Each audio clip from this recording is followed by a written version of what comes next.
کہ آپ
پچھلے دنوں ایک واقعہ پڑھا میں نے جو میں سب کے ساتھ شیئر کرنا چاہتا ہوں for every ones benefit.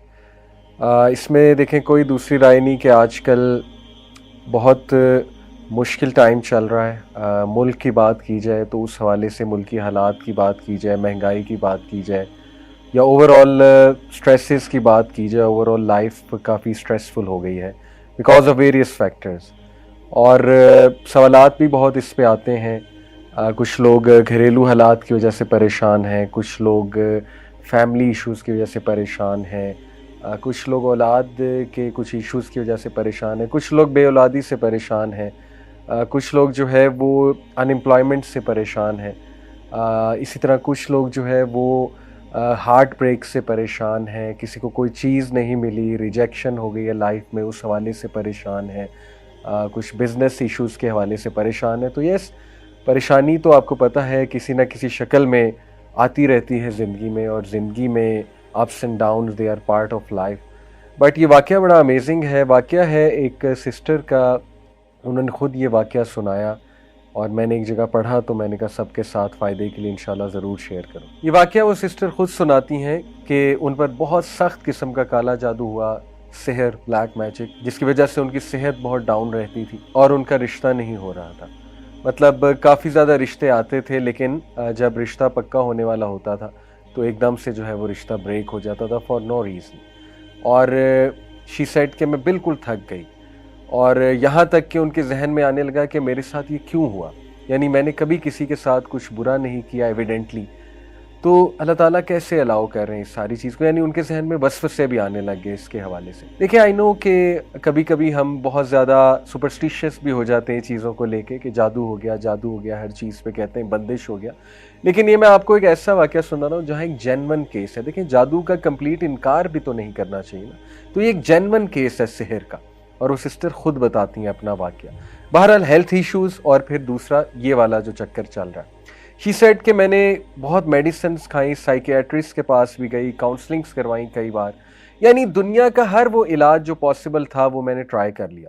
Even میں نے رقیہ بہت بار کروایا. رقیہ کہتے ہیں اسپریچول علاج ہے ایک, جس میں دم کیا جاتا ہے, اوتھینٹک دم ہوتا ہے, قرآنی سورز ہیں کچھ اور نبوی دعائیں ہیں وہ پڑھی جاتی ہیں. تو انہوں نے کئی راکیز سے جو رقیہ کے ایکسپرٹ ہوتے ہیں ان سے رقیہ بھی کروایا, اینڈ شی سیڈ کہ رقیہ سے آرام آ جاتا تھا, لیکن اس کے کچھ دیر بعد پھر سے وہ ایشوز شروع ہو جاتے تھے, یہاں تک کہ شی ٹوٹلی گیو اپ. پھر کسی نے بس ان کو بتایا کہ آپ بس میرے کہنے پہ ایک اسکالر سے ضرور مشورہ کر لیجئے. شی سیڈ کہ میں ایک اسکالر کے پاس گئی جو مجھے ریفر کیے گئے, اور ان سے میں نے مسئلہ بیان کیا اور انہیں ساری ہسٹری بتائی کہ اس طرح میں ٹرائی کر چکی ہوں. ان اسکالر نے کہا کہ بیٹا آپ میرے کہنے پہ یہ 10 چیزیں ٹرائی کرو, ہر چیز آپ نے ٹرائی کر ہی لی ہے تو چلو یہ 10 چیزیں ٹرائی کرنے میں کوئی حرج نہیں ہے, لیکن آپ نے مجھے پرومس کرنا ہے کہ آپ یہ 10 چیزیں کرو گی, اور during while you are doing that تو ہو سکتا ہے آپ کو بہت ڈی موٹیویشن آئے, بہت ڈاؤٹ آئے, لیکن آپ نے صبر کرنا ہے اور آپ نے جمے رہنا ہے انشاءاللہ, اور آپ نے کچھ بھی کر کے ان چیزوں پہ عمل کرنا ہے.